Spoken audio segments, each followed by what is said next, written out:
Hello नमस्कार। समुत्कर्ष classes के इस ऑनलाइन प्लेटफॉर्म पर आप सभी का हार्दिक स्वागत, अभिनंदन।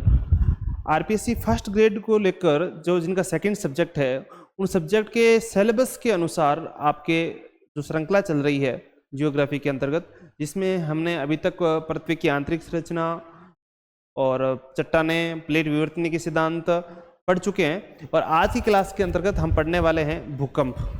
तो आज हम पढ़ेंगे भूकंप के अंतर्गत हम क्या क्या पढ़ने वाले हैं उसके बारे में एक बार बात कर लें।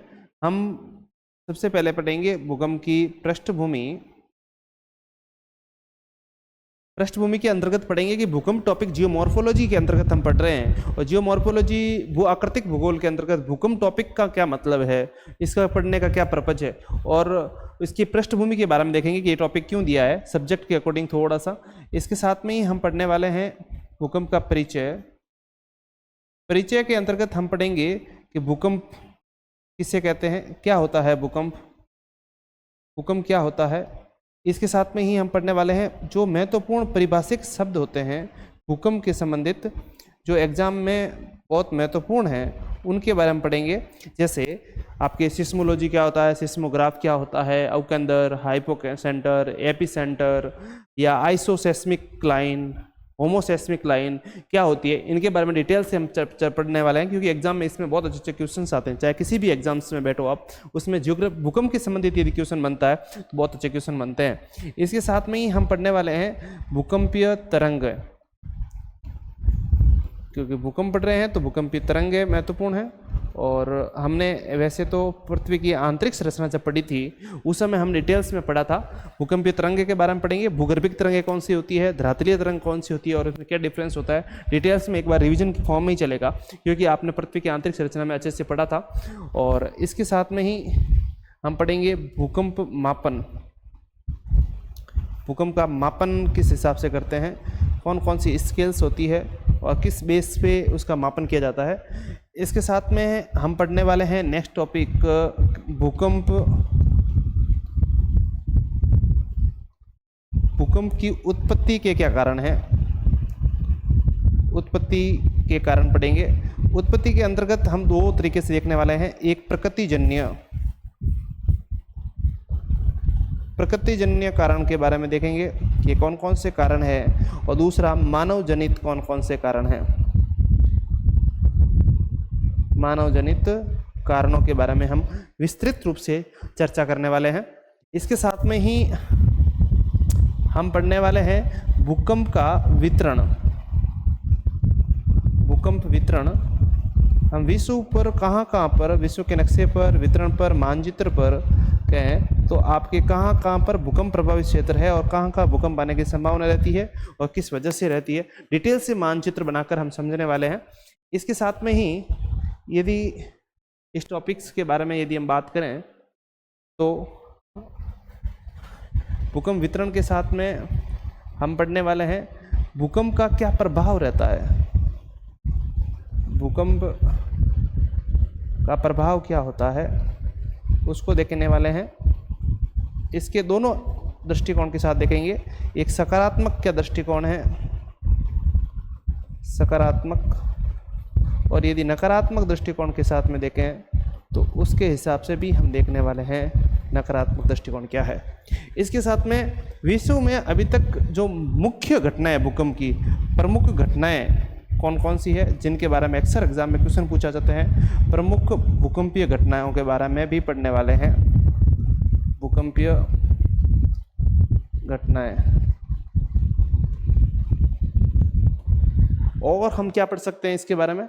और यदि हम बात करें तो भूकंप की चेतावनी के क्या माध्यम हो सकते हैं, भूकंप आने से पहले क्या संभावनाएं रहती है, चेतावनी की संभावनाएं क्या क्या है, संभावना, उसके बारे में हम बात करेंगे ही। तो इस प्रकार से और चर्चा करेंगे, सकारात्मक नकारात्मक के साथ में ही हम चर्चा कर लेंगे कि भूकंप किस प्रकार से आपदा के रूप में महत्वपूर्ण है। हम इस प्रकार से यदि इतने दृष्टिकोण के साथ में जब हम भूकंप को पढ़ते हैं तब जाकर ये टॉपिक आपके एकदम कवर होता है, 360 डिग्री एनालिसिस के साथ में ये कवर अप होता है। फिर ये पढ़ने के बाद में आप किसी भी कंपटीशन का एग्जाम दीजिएगा, चाहे आप यूपीएससी का एग्जाम दीजिए, IAS प्री या मेंस का एग्जाम दे रहे हो, या RS प्री या मेंस का एग्जाम दे रहे हो, या कोई भी एग्जाम RPSC फर्स्ट ग्रेड हो, स्कूल लेक्चरर हो, किसी भी एग्जाम्स के अंतर्गत यदि आपका टॉपिक भूकंप दे रखा है तो इससे बार क्वेश्चन जाने की संभावना न के बराबर रहेगी, क्योंकि हम उसी अच्छे से पढ़ने वाले हैं। यदि आप भूकंप के कंसेप्ट के साथ में आप पढ़ना चाहते हैं तो इस क्लास के अंतर्गत आपका पुनः एक बार स्वागत है। और यदि अभी तक आप इस चैनल को सब्सक्राइब नहीं किया है तो इस चैनल को सब्सक्राइब कर दीजिए, लाइक कीजिए और ज़्यादा से ज़्यादा परीक्षार्थियों तक शेयर कीजिए ताकि इन क्लास की फ़ायदा सब लोग उठा सकें। ठीक है, हम बात करते हैं सबसे पहले भूकंप की पृष्ठभूमि के बाद में।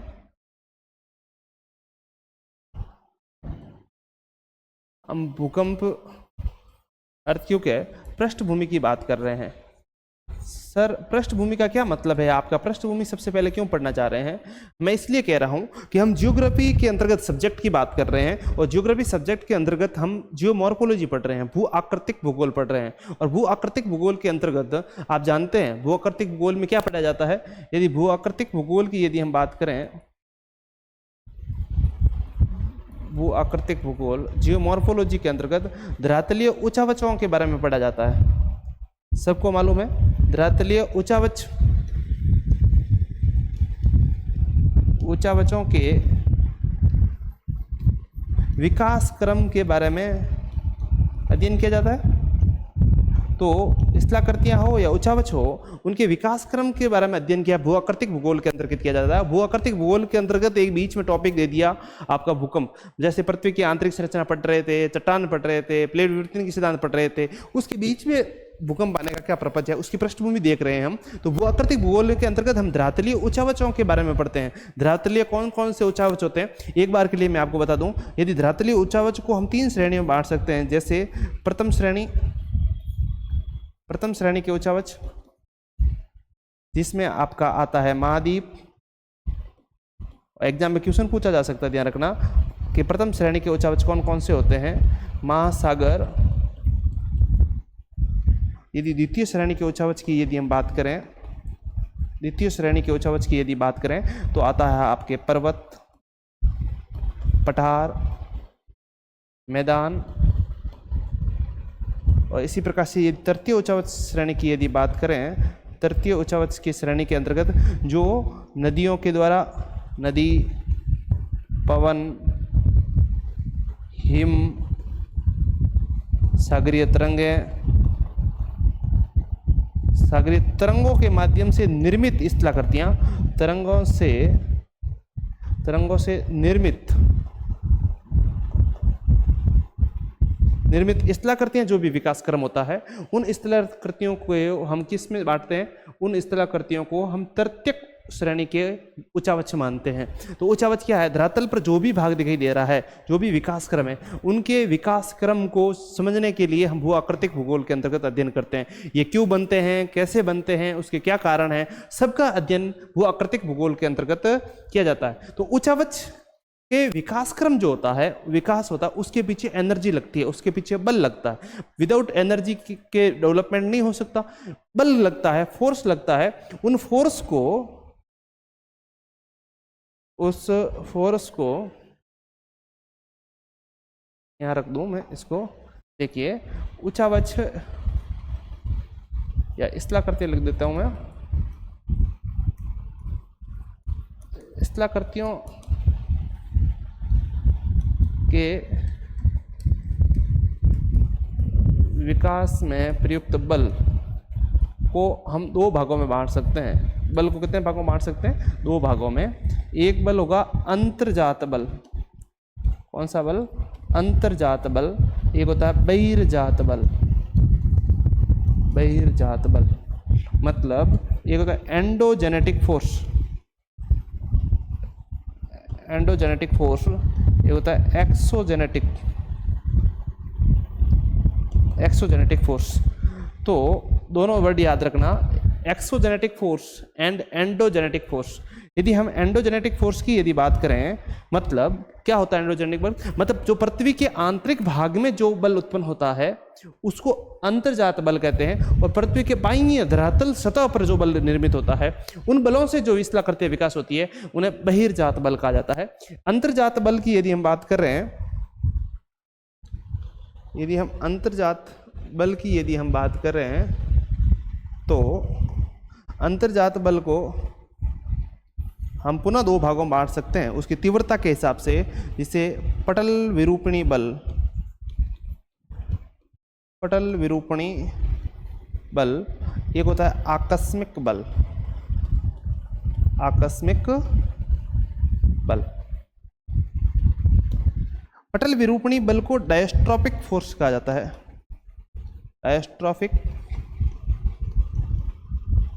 डायस्ट्रोपिक फोर्स, और आकस्मिक बल को sudden endogenetic force, sudden endogenetic force. ये दोनों याद रखना, क्योंकि कई बार डायस्ट्रोपिक फोर्स के डायरेक्ट पूछ लिया जाता है और सडन एंडोजेनेटिक फोर्स भी पूछ लिया जाता है। पटल विरूपणी बल या एंडोजेनेटिक बल मतलब होता है ये धीरे धीरे सने सने बहुत धीमी गति से जो बल कार्य करता है उसे पटल विरूपणी। आकस्मिक मतलब अचानक गति से करता है। पटल विरूपणी बल को भी वापस दो भागों में बांटा जाता है, जिसे एक बोला जाता है महादेश जनक बल, महादेश जनक, एक होता है पर्वत निर्माणकारी बल, पर्वत निर्माणकारी। मैं ये डिटेल्स में क्यों लिखवा रहा हूं, क्योंकि इसमें से भी क्वेश्चन बार बार पूछा जाता है और बहुत शानदार क्वेश्चन पूछा जाता है। इसमें से पूछा जाता है महादेश जनक बल होता है, कौन सा बल होता है, अंतर्जात बल या बहिर्जात बल, ये तो सिंपल से समझ में आ जाता है। उसमें लिखा रहता है diastrophic force, endogenetic force, exogenetic force या सडन एंडोजेनेटिक फोर्स। ये ऐसे लिख के उसको आपको क्वेश्चन के लिए आपको कंफ्यूजन करने की कोशिश करता है, इसीलिए इसके इंग्लिश वर्ड भी ध्यान रखना। डायस्ट्रोपिक फोर्स पूछ लेता है, पटल विरूपणी ना पूछकर डायस्ट्रोपिक पूछ लेता है। इसमें पूछा महादेश जनक को एपीरियोजेनेटिक भी कहते हैं,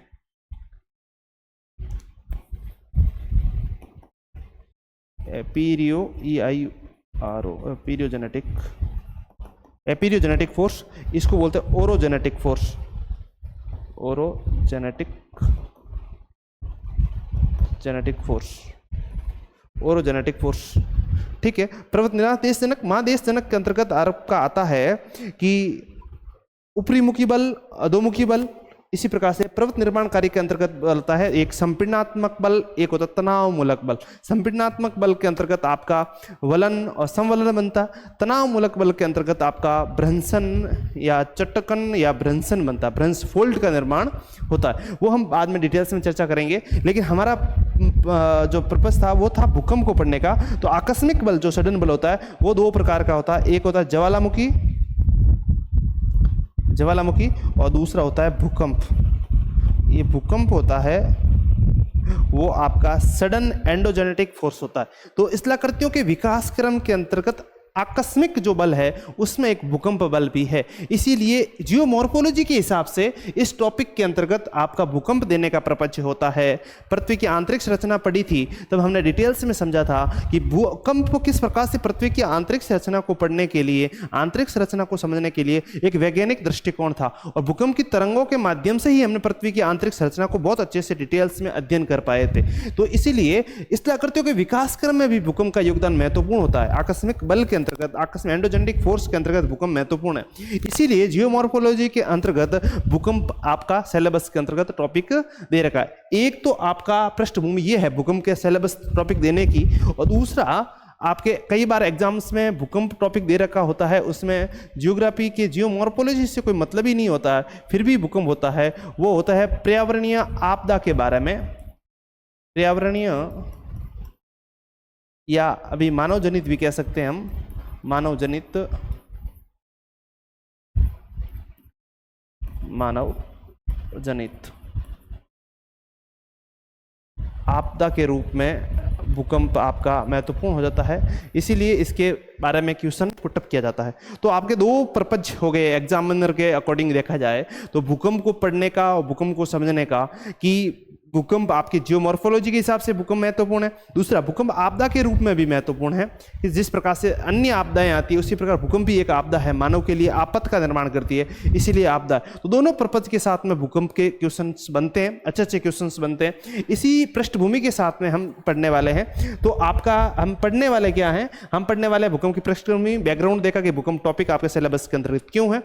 इसके बाद में हम इनका जो 360 डिग्री एनालिसिस के साथ में पढ़ने वाले हैं, तो उसके अंतर्गत आपके भूकंप किसी भी तरीके से एग्जामिनर क्वेश्चन पूछे, किसी भी पर्पज के साथ में, यदि वो एग्जाम में आपके सिलेबस के अंतर्गत भूकंप को टॉपिक को दिया है, चाहे वो ज्योग्राफी के हिसाब से दिया हो, चाहे पर्यावरणीय आपदा के रूप में या मानवजनित आपदा के रूप में दिया हो, आपका किसी भी एंगल के साथ में यदि क्वेश्चन आता है, तो हम भूकंप का जो आज की क्लास जो हम पढ़ने वाले हैं, आज की क्लास के बाद में उस टॉपिक से, भूकंप के वाले टॉपिक से क्वेश्चन गलत नहीं होगा, इस बात की मैं गारंटी दे सकता हूं।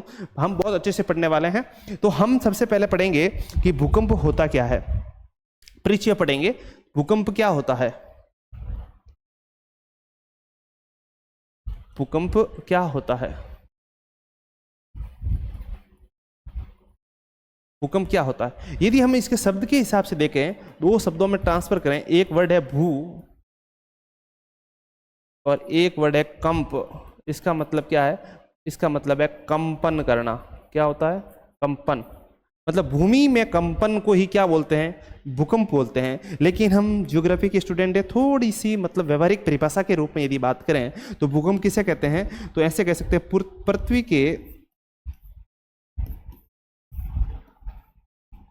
पृथ्वी के अंतर्जात या आंतरिक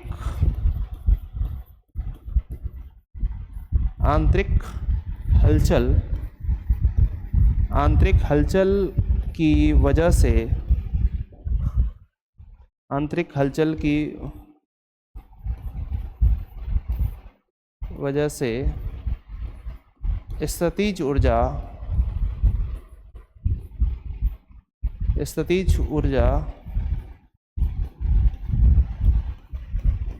गतिज ऊर्जा में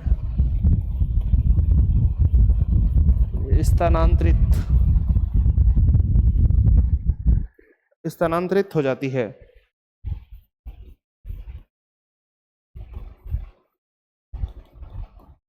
तथा यह तरंग के रूप में प्रवाहित होती है, तरंग के रूप में प्रवाहित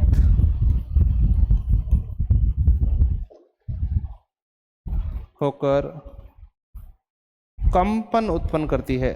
चट्टानों में क्या उत्पन्न करती है, कंपन उत्पन्न करती है।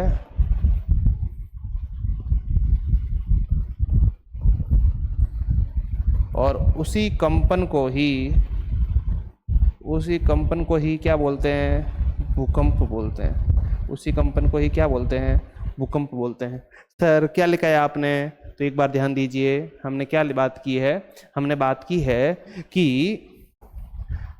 बात की कि पृथ्वी के आंतरिक हलचल, पृथ्वी के अंदर जो हलचल होती है, वो हलचल किस वजह से होती है, वो तो हम कारण अभी पढ़ेंगे।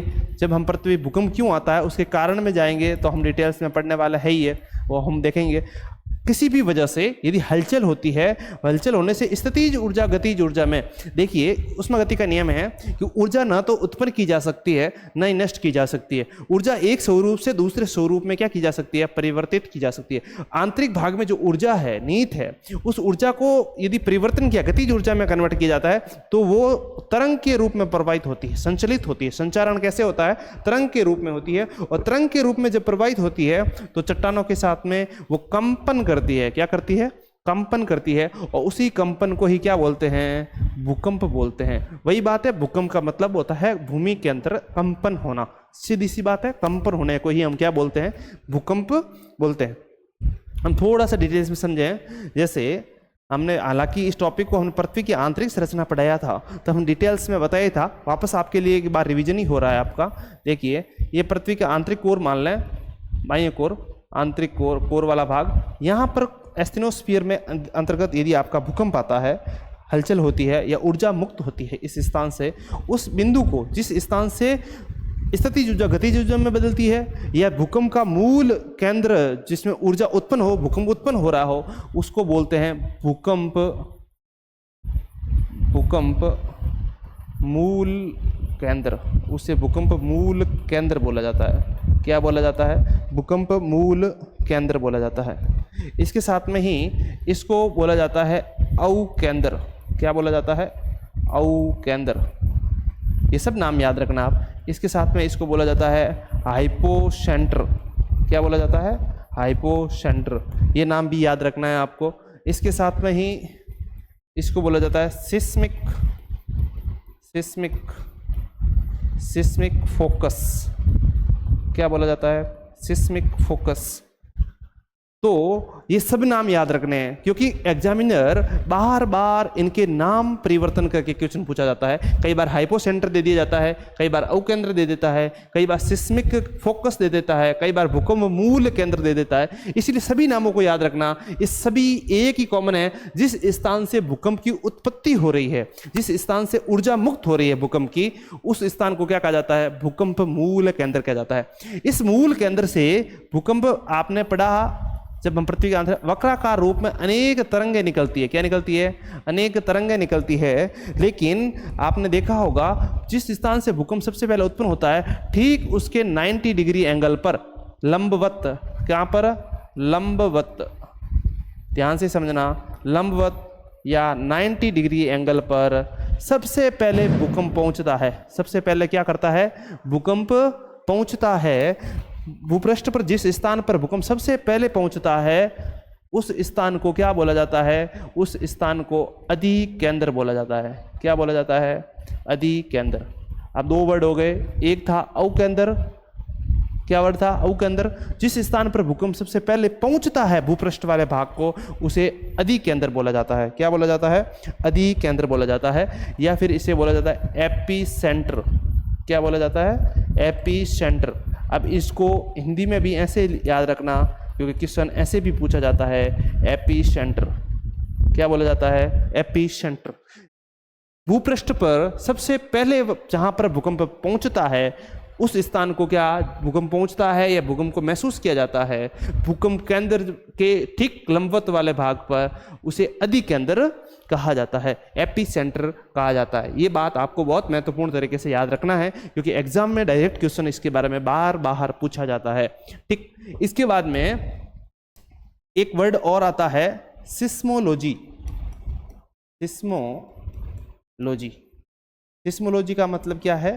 देखिए, भूकंप का जिस विषय के अंतर्गत अध्ययन किया जाता है, भूकंप का विषय के अनुसार अध्ययन किया जाता है, जिस विषय के अंतर्गत अध्ययन किया जाता है, उस विषय को क्या बोला जाता है? सिस्मोलॉजी। विषय के रूप में भूकंप को जिस विषय के अंतर्गत पढ़ा जाता है, उसे सिस्मोलॉजी बोला जाता है। ठीक, और सिस्मोग्राफ, एक वर्ड होता है सिस्मोग्राफ।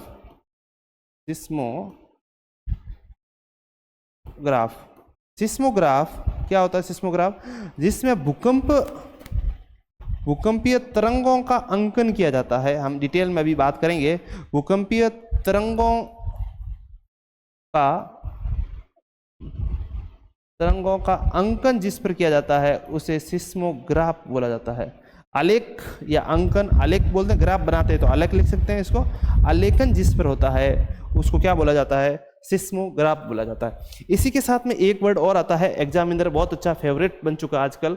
एक पूछता है जिसमें भूकंप आता है, इसमें तरंगों के रूप में तरंगें निकलती है, और इस तरीके से तरंगें, आप डायग्राम से एग्जाम का भी भूकंप आता है तो वो एग्जामिनर उस हिसाब से, आप अखबार में वगैरह में देखते हैं, ये भूकंप क्षेत्र है, भूकंप जोन है, उस टाइप से बांटता है। तो एक वर्ड और होता है, उसके बारे में भी बात कर लें, क्वेश्चन पूछे तो आप अच्छे से कर पाओ उसको। एक वर्ड होता है आइसोसेस्मिक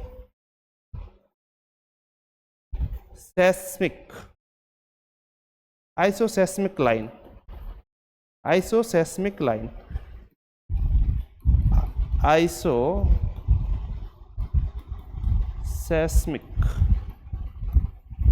आइसोसेस्मिक रेखा। एक लाइन वर्ड और आता है होमोसेस्मिक।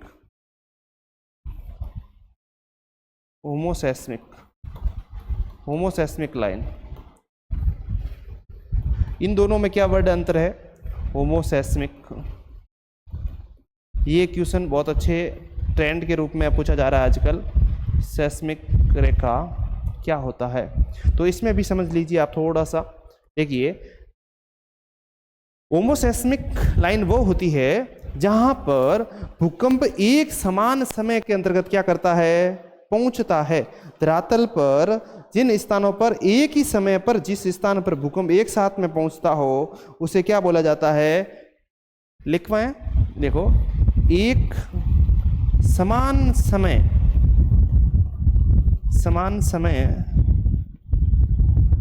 एक समान समय पर भूकंपीय तरंगों के पहुंचने वाले क्षेत्र को मिलाने वाली रेखा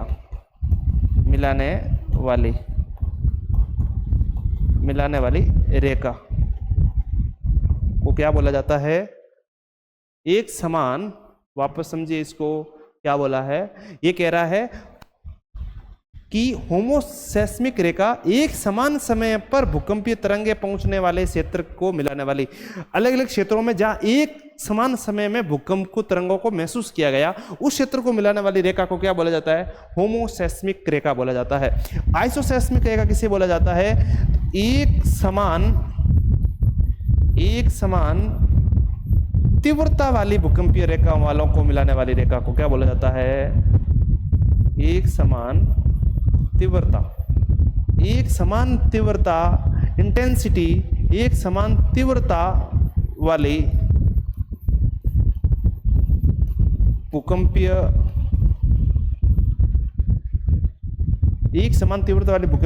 तरंगों वाले क्षेत्र को मिलाने वाली रेखा, हमने अभी तक क्या पढ़ा कि होमोसेस्मिक एक समान समय पर पहुंचने वाली और आइसोसेस्मिक लाइन वो होती है जो एक समान तीव्रता वाली। जैसे अभी रिक्टर स्केल के बारे में पढ़ेंगे, 4 रिक्टर स्केल की भूकंप कहां पर अनुभव किया गया, 3 रिक्टर स्केल की भूकंप कहां किसी क्षेत्र में अनुभव किया गया, 6 रिक्टर स्केल कहां अनुभव किया गया, तो उस हिसाब से क्षेत्र को मिलाती है, उसको बोलते हैं आइसोसेस्मिक लाइन। और एक समान समय में एक त्वरित रूप से कौन कौन से कितने अलग अलग सेकंड्स के अंदर, मिनट्स के अंदर कहां पर भूकंप की रेखाएं महसूस की गई, उसको होमोसेस्मिक रेखा बोला जाता है। बहुत डिटेल्स में थोड़ा सा इसको अच्छे से इसको समझना आप इसको, ठीक है। सिस्मोग्राफ, जब भूकंपीय तरंगों का सबसे आलेखन किया जाता है, जिस ग्राफ उसे सिस्मोग्राफ कहता है। सिस्मोलॉजी, जिसके अंतर्गत भूकंप विषय का अध्ययन किया जाता है, उसे सिस्मोलॉजी कहा जाता है। भूकंप के अंदर भूकंप मूल के अंदर सिस्मिक फोकस उस बिंदु को कहा जाता है जिस बिंदु पर भूकंप उत्पन्न होता है। यह बात ध्यान रखना चाहिए। भूकंप जहां से ऊर्जा उत्पन्न होती है, ऊर्जा मुक्त होती है, उसके ठीक लंबवत या 90 डिग्री एंगल पर भूपृष्ठ वाले भाग पर सबसे पहले भूकंप की तरंगें महसूस की जाती है। उस स्थान को एपिसेंटर कहा जाता है, अधि केंद्र कहा जाता है। इस बात को बहुत अच्छे से ध्यान रखना। ये आपके परिभाषिक शब्द हुए। इसके साथ में ही भूकंप जहां से उत्पन्न होता है तो वो तरंगों के रूप में प्रवाहित होता है। किसके रूप में प्रवाहित होता है? तरंगों के रूप में। तो भूकंपीय तरंगों के बारे में हम थोड़ा सा चर्चा कर लें कि भूकंपीय तरंगें क्या होती है। हालांकि मैं बार बार कह रहा हूं कि पृथ्वी की आंतरिक संरचना जब हम पढ़ी थी तो उस समय हमने वापस इस टॉपिक को बहुत अच्छे से पढ़ा था। आज वापस रिवीजन ही हो रहा है। तो भूकंपीय तरंग को हम 2 भागों में बांट सकते हैं। एक होती है भूगर्भिक तरंग, भूगर्भिक तरंग।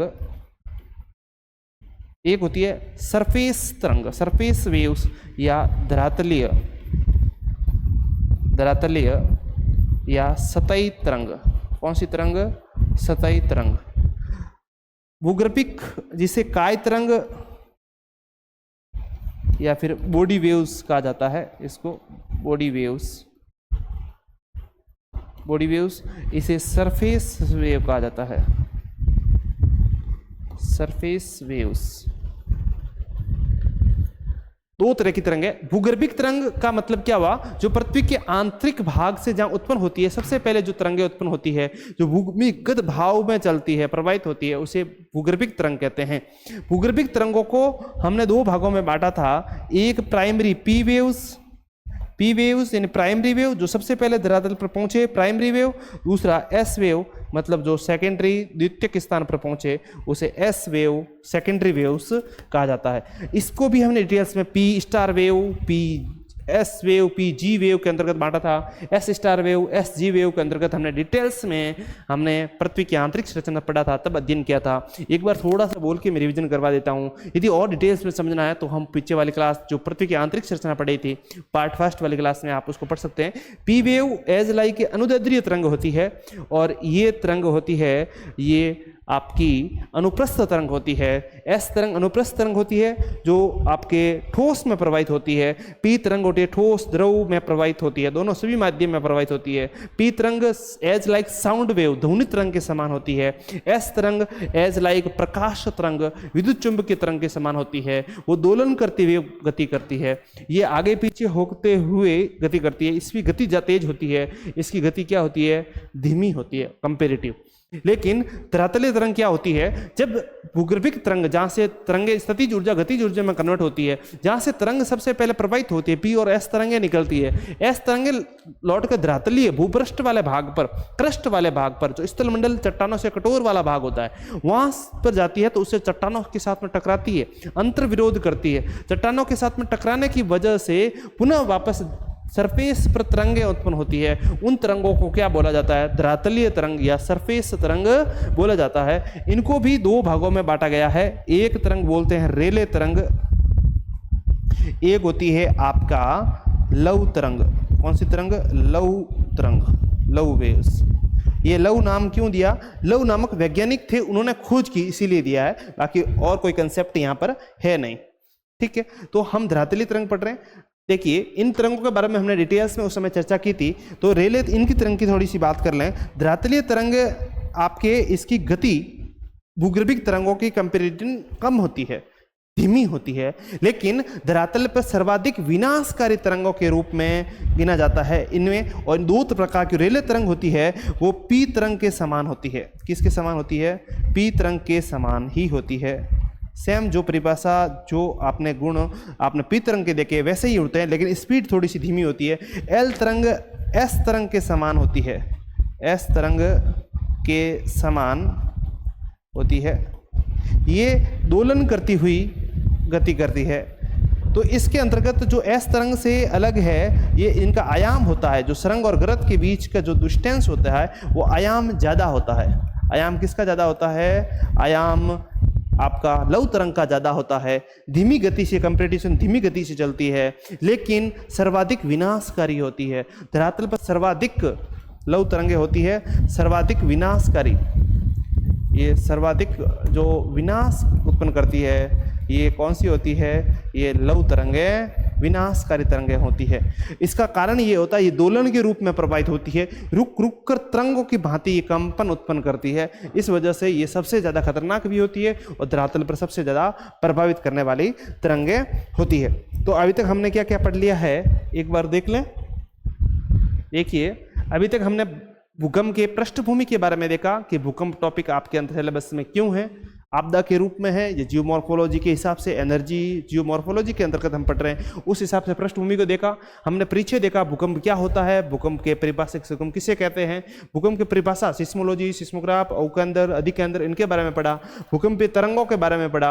अब हम पढ़ेंगे भूकंपीय मापन। क्या पढ़ने वाले हैं, भूकंपीय मापन को देखने वाले हैं। मापन देखिए, भूकंप की यदि मापन की यदि हम बात करें तो भूकंप मापन कैसे होता है। भूकंप का जिस ग्राफ पर भूकंप का ये भूकंप आया है, ये रिक्टर स्केल के अंतर्गत हम मापते हैं, जैसे 1 2 3 4 5 6 इस टाइप से 10 तक माने। और इस ग्राफ्स के अंतर्गत भूकंप आप देखते हैं इस जोन्स के रूप में आलेख किया जाता है, ग्राफ के रूप में आलेखन किया जाता है। तो जिस ग्राफ पर भूकंप का मापन किया जाता है उसे सिस्मोग्राफ कहा जाता है। सिस्मोग्राफ कहा जाता है। कौन सा ग्राफ कहा जाता है, सिस्मोग्राफ कहा जाता है। और जिस मेजरमेंट के साथ में मापा जाता है उसे रिक्टर स्केल कहा जाता है, रिक्टर स्केल। रिक्टर नामक वैज्ञानिक ने इसको दिया था, खोज की थी, इसके लिए मेजरमेंट के रूप में। जैसे द्रव्य पदार्थ होता है तो उसको हम लीटर में मापते हैं, ठोस पदार्थ होता है उसको हम केजी में मापते हैं, भार को नापा जाता है। ठीक इसी प्रकार से भूकंप को सिस्मोग्राफ में है तो सिस्मोग्राफ में उसको मेजरमेंट स्केल पर किया जाता है, उसे रिक्टर स्केल कहा जाता है। तो देखिए आप क्वेश्चन आता है भूकंप किसका ग्राफ पर क्वेश्चन बनता है कि भूकंप की तरंगों का आलेखन किस पर होता है, सिस्मोग्राफ पे होता है। लेकिन मेजरमेंट किस में होता है, भूकंपीय तरंगों की तीव्रता। पूछे भूकंपीय रिक्टर स्केल के बारे में, रिक्टर स्केल तो भूकंपीय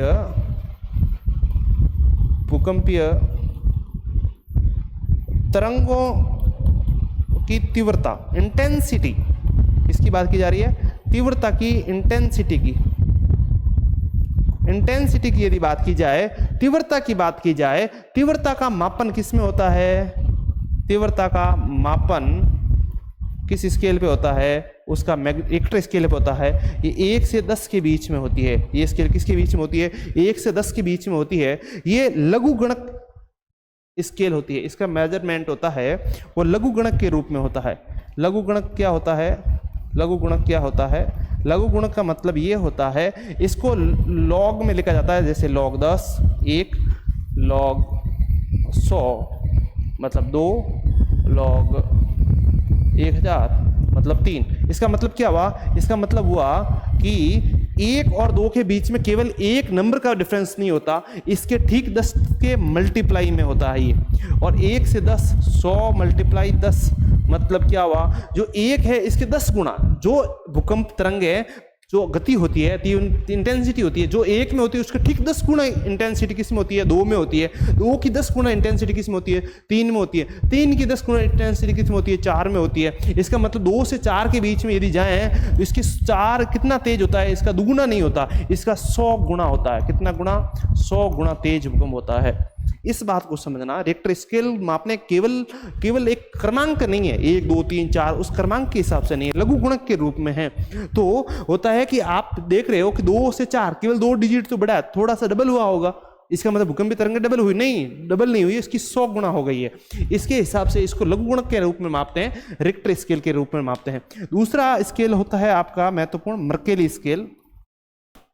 मर्केली स्केल कई बार क्वेश्चन कंफ्यूजन के लिए डाल देते हैं, ऑप्शन में सिस्मोग्राफ भी दे देते हैं, सिस्मोलॉजी दे देते हैं और रिक्टर स्केल दे देते हैं, मर्केली स्केल दे देते हैं हमें कंफ्यूजन करने के लिए।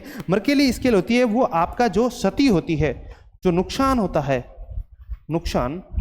नुकसान को मापने की तीव्रता है। नुकसान की तीव्रता कितनी है, नुकसान की तीव्रता ये मैग्नीट्यूड को मापती है, नुकसान की क्षति की मैग्नीट्यूड को मापती है। किसी क्षेत्र में आपको कैसे पता, भूकंप रिक्टर स्केल है 8 भूकंप लेवल आया, भूकंप रिक्टर स्केल 7 रिक्टर स्केल भूकंप है, इसको मेजरमेंट के स्वरूप मापते हैं, लेकिन उसमें नुकसान होने की संभावना कितनी है, उस स्केल पर नापा जाता है, उसे मर्केली स्केल बोला जाता है। और 1 से 12 के बीच में इसका मेजरमेंट किया जाता है। तो ध्यान रखना, मर्केली यानी जो मरकर नुकसान कितना कर रही है, मार कितना रही है, उसको रूप में समझना कि नुकसान क्षति की तीव्रता को मापने के लिए, क्षति की मैग्नीट्यूड को मापने के लिए मर्केली स्केल काम में ले जाती है। और तरंगों की इंटेंसिटी, तीव्रता मापने के लिए आपका रिक्टर स्केल मापने के लिए काम ले जाती है, लघुगुणक के रूप में होती है। और जिस ग्राफ को दर्शाया जाता है, भूकंपीय ग्राफ को जिस आरेख पर दिखाया जाता है, उसे सिस्मोग्राफ बोला जाता है। तो क्वेश्चन कैसा भी आए उसको समझना, क्वेश्चन को अच्छे से पढ़ना, फिर उसके ऑप्शन को आपको क्लिक करना है, ठीक है। नेक्स्ट आपका आता है, हमने पढ़ लिया था, क्या पढ़ लिया है, भूकंपीय मापन पढ़ लिया। भूकंप की उत्पत्ति को पढ़ने वाले हैं। सबसे महत्वपूर्ण, अभी तक आपके डायरेक्टली इनडायरेक्टली पढ़ा हुआ ही था, आपका रिवीजन फॉर्म ही चल रहा था। क्या चल रहा था, रिवीजन ही चल रहा था, क्योंकि इतना अभी तक हमने पृथ्वी की आंतरिक संरचना जब पढ़ी थी उस समय भूकंप के बारे में पढ़ा था, अच्छे से पढ़ा था। क्यों पढ़ा था, क्योंकि पृथ्वी की आंतरिक संरचना को जानने के लिए वैज्ञानिक तरीका सबसे महत्वपूर्ण है, जो बेहतरीन तरीका है वैज्ञानिक दृष्टिकोण से पृथ्वी की आंतरिक संरचना को समझने में, वो भूकंपीय तरंगें महत्वपूर्ण होती है। क्योंकि भूकंपीय तरंगें पृथ्वी के आंतरिक भागों में प्रवाहित होती है और भूकंपीय तरंगों की विशेषता के आधार पर हमने आंतरिक भागों के अंतर पढ़ा था। अब हम पढ़ेंगे भूकंप की उत्पत्ति का क्या कारण है, भूकंप क्यों आता है, भूकंप की उत्पत्ति। और इसी टॉपिक की वजह से ही हम देखने वाले हैं कि हमने प्लेट विवर्तनिक सिद्धांत पहले पढ़ा था। भूकंप की उत्पत्ति को हम 2 भागों में बांट सकते हैं। कितने भागों में, 2 भागों में। एक होती है प्रकृतिजन्य, प्रकृतिजन्य कारण,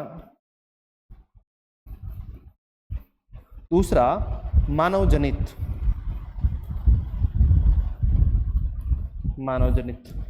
देखिए प्रकृतिजन्य कारण कौन कौन से हैं। सबसे पहला कारण होता है आपका महत्वपूर्ण प्लेट विवर्तनिकी सिद्धांत।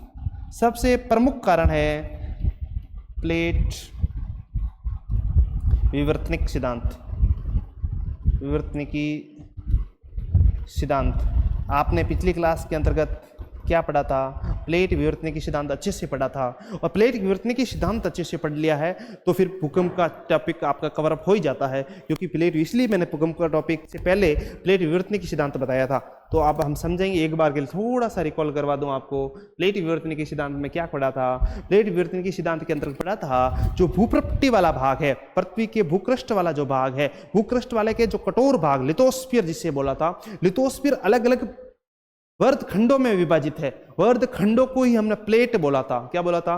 प्लेट बोला था। और प्लेटों को हमने दो भागों में बांटा था, एक आकृति के हिसाब से, दूसरा गतिशीलता के आधार पर। हमने आकृति के हिसाब वर्द प्लेटें और गौण प्लेटों के रूप में बांटा था। इसके साथ में ही हम संरचना के हिसाब से महाद्वीपीय प्लेटें, महासागरीय प्लेटों के रूप में डिवाइडेशन किया था। लेकिन गतिशीलता के आधार पर हमने प्लेटों की जो गति करती है, प्लेटें गति कैसे करती है, गति के बारे में हमने डिटेल में चर्चा की थी। आप पिछली क्लास प्लेट विवर्तनिकी सिद्धांत को अच्छे से पढ़ सकते, 2 पार्ट में क्लास आई थी। गति के आधार पर हमने बात की थी कि प्लेटें गति करती है, एक तो करती है अभिसारी गति। कैसे करती है? अभिसारी गति। एक करती है अपसारी गति। कैसे करती है? अपसारी गति। एक होती है संरक्षी गति। इस प्रकार से संरक्षी गति हमने डिटेल्स में पढ़ा था।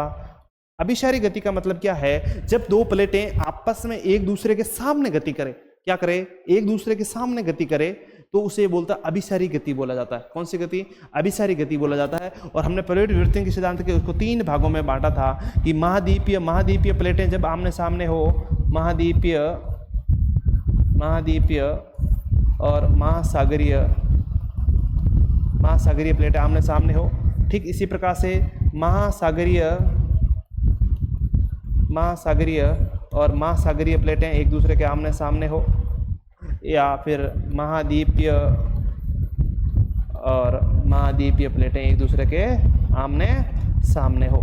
ये हमने चर्चा की थी। अपसारी प्लेट के अंतर्गत जब प्लेटें अभिसारी के अंतर्गत प्लेटें एक दूसरे के आमने सामने आती है, एक दूसरे के सामने आमने सामने आती है, तब जो गति होती है एक दूसरे के सामने होती है तो उसे अभिसारी गति बोलते हैं। और जब एक दूसरे के विपरीत दिशा में गति कर रहे हो, जब प्लेटें कैसी गति करें? जब प्लेटें एक दूसरे के ठीक विपरीत दिशा में गति करे तो उसे क्या बोला जाता है? अपसारी गति बोला जाता है। संरक्षी के अंतर्गत जब प्लेटें एक दूसरे के आमने सामने भले ही हो, लेकिन एक दूसरे को पास से गुजर रही हो, क्या कर रही हो? एक दूसरे पास से गुजर रही हो, लेकिन आपस में भिड़ नहीं रही हो, एक दूसरे से आसपास से सरक रही हो, उसे संरक्षी प्लेट बोला जाता है। हमने ये प्लेट विवर्तनिकी सिद्धांत में अच्छे से पढ़ा था। लेकिन सर हमें भूकंप में क्यों पढ़ाया जा रहा है? इसलिए बताया जा रहा है क्योंकि भूकंप उत्पन्न के पीछे सबसे महत्वपूर्ण जो कारण है वो प्लेट विवर्तनिकी सिद्धांत है। जो प्लेटों की गति है वो जिम्मेदार होती है। तो इसके अंतर्गत महाद्वीपीय और महासागरीय प्लेटें जब आपस में एक दूसरे के सामने आती है, जो प्लेट भारी होती है वो प्लेट भारी सबडिक्शन होता है, 45 डिग्री एंगल के साथ में सबडिक्शन होता है। जो हल्की प्लेट होती है वो ऊपर की ओर उतान करती है। जब ये उतान ऊपर की ओर करती है, जैसे ही वो नीचे की ओर जाएगी वैसे ही सबडिक्शन एक दूसरे सामने भिड़ेगी, तो उससे क्या होता है? उससे भूकंप की उत्पत्ति होती है, उसमें कंपन होता है, हलचल होती है। उस हलचल की वजह से कंपन होती है, उसी को हम क्या बोलते हैं? भूकंप बोलते हैं। सर हमें इसे एग्जाम्पल के माध्यम से समझा सकते हैं क्या? एग्जाम्पल्स नहीं, मानचित्र के साथ में समझिए आप। यदि नक्शा, हालांकि मेरा थोड़ा सा हाथ तंग है, बहुत ज़्यादा कोई नक्शा बनाने में हमें हाथ साफ नहीं है, फिर भी मैं कोशिश कर रहा हूँ।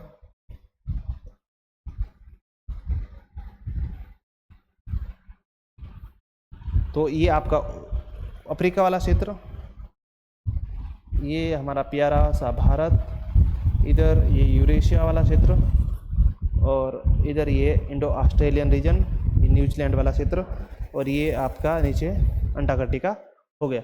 देखिए यदि हम थोड़ा सा इसको छोटे रूप में, नक्शा बहुत अच्छा तो नहीं है, फिर भी आपको समझ में आ जाए इतना मोर देन सफिशिएंट है। देखिए यदि ये प्लेटों के रूप में यदि मैं बात करूं तो आप यहाँ देखते हैं ये वाली प्लेट ये प्लेट कौन सी है? ये आपकी प्रशांत प्लेट है। कौन सी प्लेट है? प्रशांत प्लेट। इसको मैं लिख दूं प्रशांत प्लेट। ये महासागरीय प्लेट है। इसके साथ में ये बीच में जो प्लेट आती है वो आपकी आती है कोकस प्लेट। आपको मैंने बताया था, सबको आपको ध्यान होना चाहिए। कोकस प्लेट। यहाँ पर जो प्लेट होती है वो होती है आपकी नजका प्लेट। कौन सी प्लेट? Nazca plate. और यहाँ जो प्लेट है कैलिफोर्निया के पास में, ये प्लेट है जुआन डी फूका प्लेट। कौन सी प्लेट? जुआन डी फूका, जुआन डी फूका प्लेट। और यहाँ जो प्लेट है वो आपकी है कैरेबियन प्लेट। कौन सी plate? Caribbean plate. Caribbean plate है, ठीक है। ये जो प्लेट है ये आपकी नॉर्थ अमेरिकन प्लेट। ये बीच वाले क्षेत्र है, बीच वाले क्षेत्र से होते हुए ऐसा आकार का हो गया। ये आपके हो गए साउथ अमेरिकन प्लेट। ये दोनों प्लेट इस टाइप से गति कर रहे हैं, ये प्लेट इस टाइप से गति कर रहा है, ठीक। ये वाला अफ्रीकन प्लेट, ये कौन सा प्लेट हो गया? ये अफ्रीकन प्लेट हो गया, अफ्रीकन प्लेट, ठीक। और ये आपका नील घाटी भ्रंश बनता है। और ये वाली प्लेट है जो आपका इंडो ऑस्ट्रेलियन प्लेट। कौन सी प्लेट थी? इंडो ऑस्ट्रेलियन न्यूजीलैंड प्लेट, ठीक। उसके ठीक ऊपर में छोटी सी प्लेट आती है पूर्व में, ऑस्ट्रेलिया के उत्तर पूर्व में, जिसे फिजी प्लेट बोला जाता है। कौन सी प्लेट?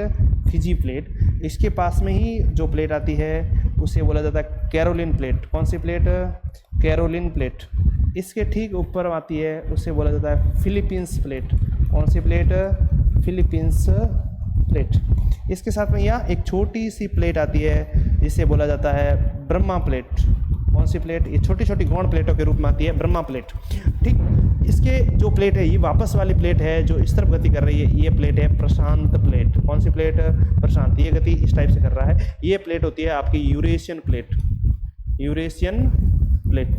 सर आप प्लेट विवर्तनिकी वापस से क्यों पढ़ा रहे हो? मैं प्लेट विवर्तनिकी सिद्धांत नहीं बता रहा हूँ, आपकी रिवीजन ही चल रहा होगा। प्लेट विवर्तनिकी वाला पिछले क्लास में पढ़ा दिया है हमने, बहुत डिटेल्स में चर्चा की थी। लेकिन हम ये बताने की कोशिश कर रहे हैं कि भूकंप जहाँ जहाँ उत्पन्न होता है उसमें प्लेट विवर्तनिकी सिद्धांत का कितना बड़ा योगदान होता है। हम बता रहे हैं कि प्लेटों की अभिसारी जो गति होती है, अपसारी जो गति होती है, सरक्षी जो होता है, तीनों गतियों के माध्यम से मैक्सिमम रूप से भूकंप आता है धरातल पृथ्वी पर, वो इनकी वजह से ही आता है। प्लेट विवर्तनिकी सिद्धांत किस प्रकृति से महत्वपूर्ण होता है प्रकृतिजन्य कारणों के रूप में, उसकी हम क्या कर रहे हैं? बात कर रहे हैं। नीचे आपका अंटार्कटिका आ जाता है, ठीक है, अंटार्कटिका वाला भाग आ जाता है। तो देखिए मेजर रूप से मैंने प्लेट बता दी है। आप देखिए जब अभिसारी गति हो, प्रशांत प्लेट के चारों ओर जो भी आप गति देखेंगे वो अभिसारी प्रकार की गति होगी, क्योंकि सभी से प्रशांत महासागर कोई ना कोई प्लेट आकर उसे टकरा रही होती है। और प्लेट टकराने की वजह से प्रशांत प्लेट भारी प्लेट होती है, उसका सबडिक्शन होता है। उसका क्या होता है? सबडिक्शन होता है। उसके साथ में भूकंप की उत्पत्ति होती है। तो आप देखेंगे ये साउथ अमेरिका और ये वाली नजका प्लेट दोनों आपस में क्या कर रही है? टकरा रही है। तो यहाँ पर आपके चिल्ली वाली जो आपकी भ्रंश बनती है वो हमने पिछली क्लास में बात की थी। जो आपका चिल्ली क्षेत्र है यहाँ पर भयंकर रूप से भूकंप आता है। इधर कोकस प्लेट टकराता है, इधर से भूकंप रॉकीज पर्वतमाला से लेकर ये कंटिन्यू फॉर्म में भूकंप प्रभावित क्षेत्र है। यहाँ ज्वालामुखी प्रभावित क्षेत्र भी है, क्योंकि समुद्री महासागरीय नजका प्लेट महासागरीय प्लेट है और ये साउथ अमेरिकन प्लेट है वो महाद्वीपीय प्लेट है। दोनों टकराने की वजह से यहाँ पर ज्वालामुखी, जिस प्रकार से आपका एंडीज पर्वतमाला का, रॉकीज पर्वतमाला का निर्माण हुआ है, ज्वालामुखी विस्फोट होता रहता है। तो ज्वालामुखी का ये प्रशांत मेखला कहा जाता है। ये प्रशांत महासागर के चारों ओर वाला क्षेत्र, इधर से लेकर वापस ये जापान वाला क्षेत्र, यहाँ से होते हुए इंडो ब्रह्मा इंडोनेशिया होते हुए ये पूर्वी ऑस्ट्रेलिया तक फिलीपींस से होते हुए पूरा क्षेत्र होता है। इस क्षेत्र को क्या बोला जाता है? प्रशांत मेखला बोला जाता है। क्या बोला जाता है? प्रशांत महासागर के चारों ओर वाला भाग प्रशांत मेखला, प्रशांत मेखला, प्रशांत मेखला बोला जाता है। यहाँ पर 63% भूकंप, विश्व का 63% भूकंप क्या आता है? भूकंप यहीं पर आता है। कितना परसेंट भूकंप? 63% भूकंप यहीं पर आता है। और यहाँ ज्वालामुखी भी यहीं से आती है, ध्यान रखना, इसीलिए इसे अग्नि मेखला भी कहा जाता है। तो ज्वालामुखी का वितरण पढ़ना हो या भूकंप का वितरण पढ़ना हो, दोनों के लिए नक्शा काम आ जाता है। प्लेट विवर्तनिकी पढ़ना हो तभी ये काम आ जाता है। तब इसीलिए मैंने प्लेट विवर्तनिकी वाला सिद्धांत पहले बताया, नहीं तो फिर आज अभी बहुत डिटेल्स में प्लेटों के बारे में बता रहे होते, लेकिन हमने अभी तो केवल हिंट दिया है। पिछली क्लास के अंदर प्लेट विवर्तनिकी सिद्धांत के अंदर बहुत अच्छे से पढ़ाया था, तो आपका रिवीजन भी हो रहा होगा। तो ये प्लेटें आपस में क्या कर रही है? मिल रही है। युआन डी की फूका प्लेट और इसके बारे में बात करेंगे। पहले अभी सारी प्लेटों की बात करें तो नजका प्लेट और साउथ अमेरिका प्लेट आपस में मिल रही है, इसी पर यूरेशियन प्लेट और प्रशांत प्लेट आपस में मिल रही है, और फिलिस्तीन प्लेट और आपकी प्रशांत प्लेट आपस में मिल रही है। इस प्रकार से इंडो ऑस्ट्रेलिया प्लेट दक्षिण वाले क्षेत्रों में आपस से मिल रही है, प्रशांत महासागर से मिल रही है। जैसे जहां जहां क्षेत्रों से आपस में ये प्लेटें मिल रही है, एक भारी प्लेट महासागरीय प्लेट भारी, एक हल्की प्लेट है, दोनों से सबडिक्शन की वजह से क्या होता है, भूकंप की उत्पत्ति होती है, ज्वालामुखी विस्फोट होता है। दूसरा, एक छोटा सा और कंसेप्ट समझ लो, जब ये दो प्लेटें आपस में मिलती है, जब दो प्लेटें आपस में जब मिलती है तो जो भारी प्लेट होती है वो भारी प्लेट क्या करती है, भारी प्लेट नीचे की ओर जाती है।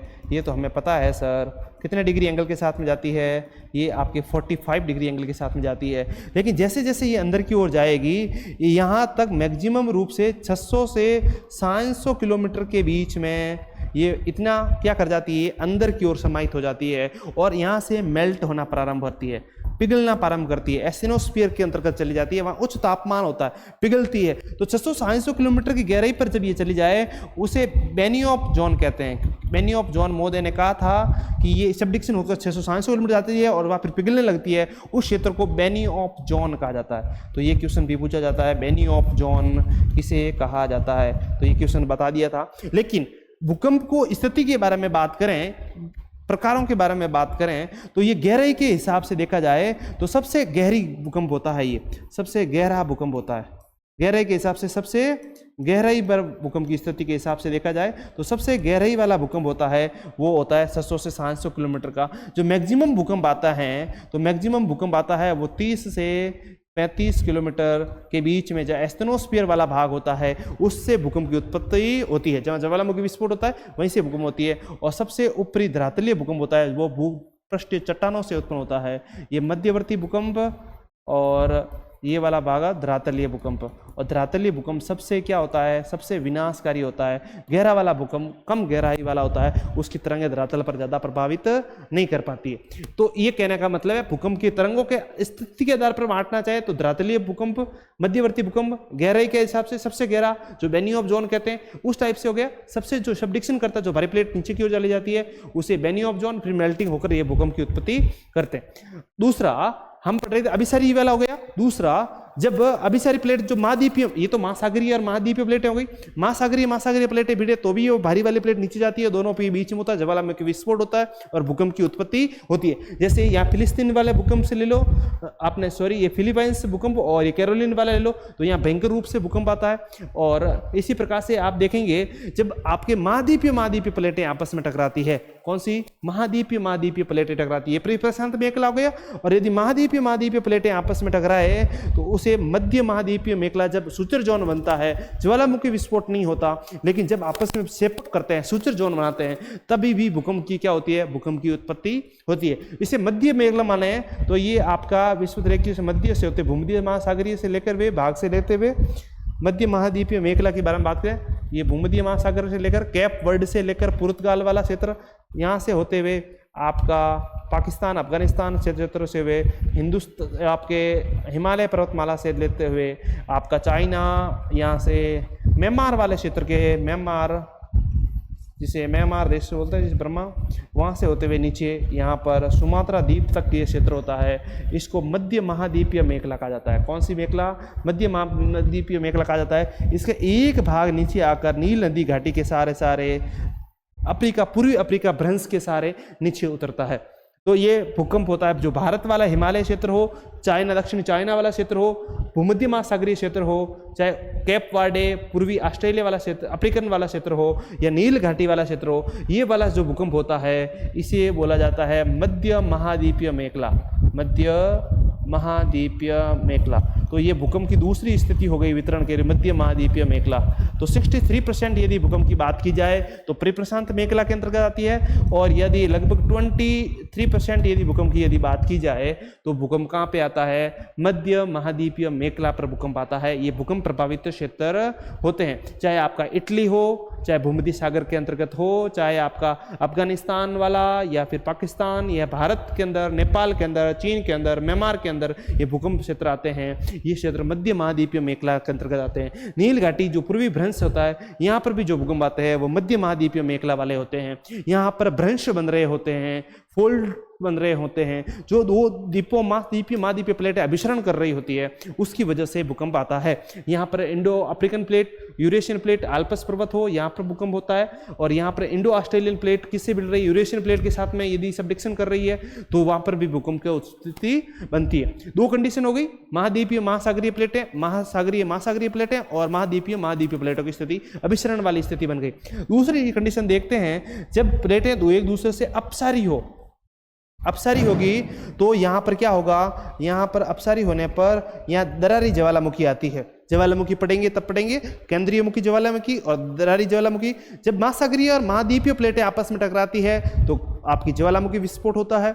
महासागरीय होता है तो भी ज्वालामुखी विस्फोट होता है, लेकिन केंद्रीय मुखी ज्वालामुखी विस्फोट होता है। लेकिन जब प्लेटें आपस में एक दूसरे से विपरीत दिशा में तनाव मूलक बल रगला हो, अपसरण कर रहा हो, सागरीय प्रसरण वाले सिद्धांत में हमने महाद्वीप पढ़ाया था, एक दूसरे से विपरीत दिशा में इंडो ऑस्ट्रेलियन प्लेट इस दिशा में गति कर रहा है और दोनों अमेरिकन प्लेटें इस तरफ गति कर रही है, तो बीच में दरार पड़ती है। क्या होती है, दरार आती है, उसको खाई आती है, दरार आती है, कटक का निर्माण होता है, दरारी ज्वालामुखी विस्फोट होता है। यहाँ पर भी भूकंप आते हैं, लेकिन ये भूकंप बहुत कम तीव्रता के होते हैं, हल्के हल्के भूकंप होते हैं और ये ज्यादा प्रभावित नहीं करते हैं। तो इस प्रकार से प्लेट विवर्तन के सिद्धांत के अंतर्गत एक और रह गया सुरक्षित सीमाएं। जब प्लेटें आपस में एक दूसरे से क्या कर रही हो, आपस में क्रैश कर रही हो, जैसे जुआन डी फुका और यहाँ कैलिफोर्निया के पास में, उत्तरी अमेरिका के पास में कैलिफोर्निया, ये एक दूसरे से पास में सरक रही है, तो यहाँ पर सबसे सैन एंड्रियास भ्रंश बनाती है। क्या बनाती है, सैन एंड्रियास, सबसे बड़ा भ्रंश है सैन एंड्रियास। ये सरक्षी प्लेट का सबसे महत्वपूर्ण उदाहरण है। यहाँ पर भी भूकंप आते हैं। तो भूकंप आने का सबसे पहला प्रकृतिजन्य जो कारण की हम बात कर ही रहे थे, तो प्रकृतिजन्य कारणों के अंतर्गत एक प्लेट विवर्तन की सिद्धांत है, वो महत्वपूर्ण हो जाता है। ठीक है, हमने क्या पढ़ लिया है, भूकंप के कारणों को पढ़ रहे थे, तो ये आ गया भूकंप के कारण। अभिसारी, अपसारी और सुरक्षित प्लेटों के माध्यम से किस प्रकार से भूकंप आता है, उसका वितरण क्या क्या है, उसके बारे में हमने डिटेल से चर्चा की है। इसके अलावा भूकंप आने का क्या कारण है, दूसरा यदि प्रकृतिजन्य कारण माने, दूसरा कारण होता है प्रत्यास्थ पुनश्चलन सिद्धांत।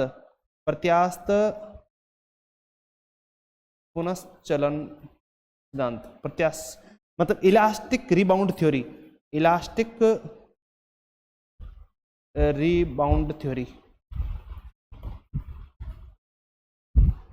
रिबाउंड थ्योरी क्या होती है, ऐसे रीड मोदे ने इसकी खोज की थी।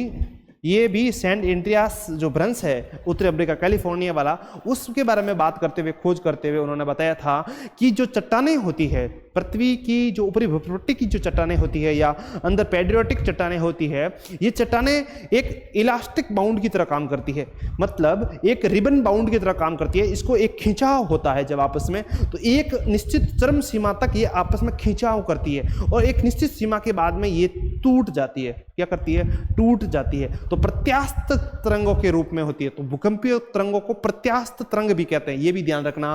भूकंप की तरंगों प्रत्यास्थ पुनर्करण कारण के कारण ही प्रत्यास्थ तरंग के रूप में भी कहा जाता है। प्रत्यास्थ तरंग किसको, भूकंपीय तरंगों को कहा जाता है। क्यों कहा जाता है, ये कहता है चट्टानों के अंतर्गत कंपन होता है, तो चट्टानें किस तरीके से काम करती है, उस पर दबाव लगता है या फिर उसमें संपीड़न लगता हो या फिर उसमें मतलब कि एक दूसरे तनाव लगता हो, तो एक निश्चित सीमा तक, एक निश्चित चरम बिंदु तक वो चट्टानों में खिंचाव आता है। और खिंचाव के बाद में जब चट्टानें चटकन आता है या टूटती है, तो उसमें क्या होता है, उसमें चट्टानें फैलती है या फिर सिकुड़ती है, उससे जो भूकंप उत्पन्न होता है उसे प्रत्यास्थ पुनश्चलन कहते हैं।